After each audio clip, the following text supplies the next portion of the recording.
Tank Davis stops Frank Martin in 8 rounds. Let's talk about it.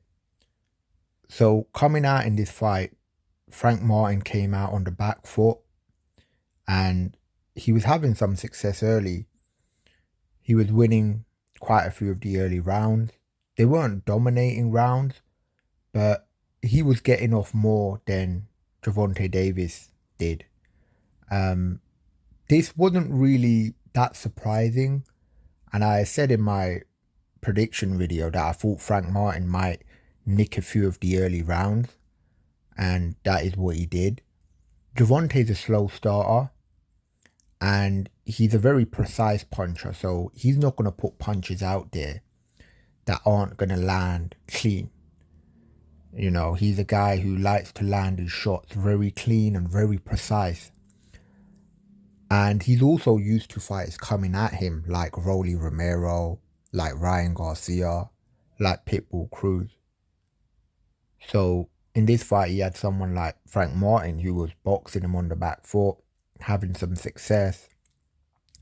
Gervonta was coming forward in a high guard. There wasn't a lot of countering opportunities. Frank Martin was very athletic on the back foot and he was able to evade some of the shots early. But as the fight went on, Gervonta was finding his range more. He was landing more shots. And he was also trapping Frank Martin on the ropes.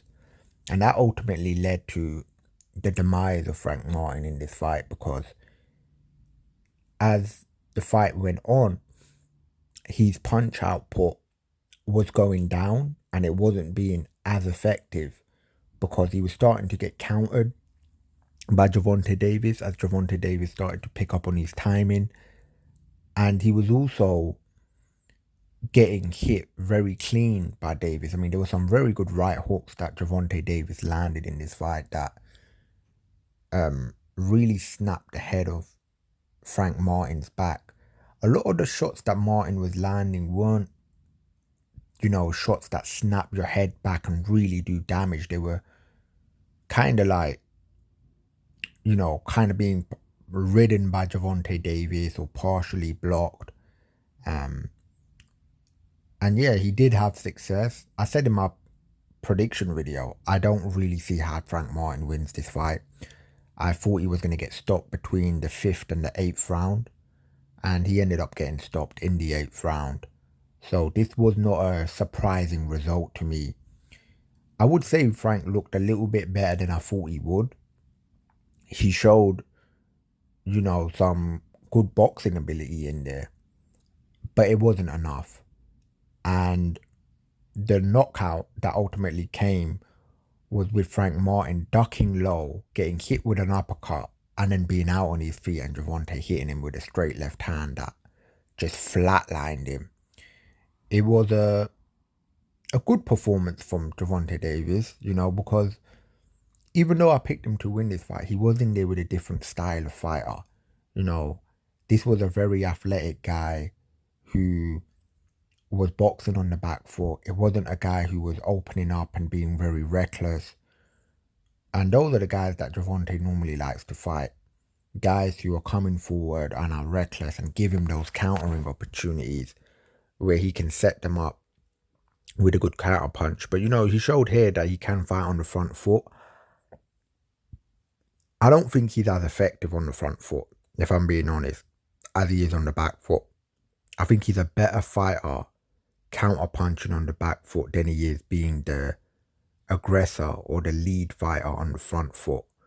So I think guys like Shakur Stevenson would be interesting because those are going to be fighters who are going to fight him on the back foot. And I think they're a lot more skilled than Frank Martin is. So hopefully we either get that fight or we get a fight with Vasily Lomachenko. And both of those guys are southpaws, as Frank Martin was. So yeah, it should be interesting, I think Gervonta's proven he's one of the hardest punchers in the game. The way he flatlined Frank Martin, the way he stopped Ryan Garcia, knocked out Leo Santa Cruz, Rolly Romero, all pretty much with one shot, that is, and for a lightweight as well. I mean, this isn't a heavy guy, Gervonta isn't a guy, like some of these heavyweights and cruiserweights we see getting knockouts who are really big. He's a smaller guy doing this, so it's very impressive. And yeah, I quite enjoyed the fight. It was actually a more entertaining fight than I thought it would be. I thought it might be a bit of a snooze fest, but there was some good action in there. So yeah, I mean, better fight than I thought it was going to be, but ultimately the result was how I pretty much thought it was going to go. But yeah, let me know what you guys think in the comments, and I'll catch you guys next time.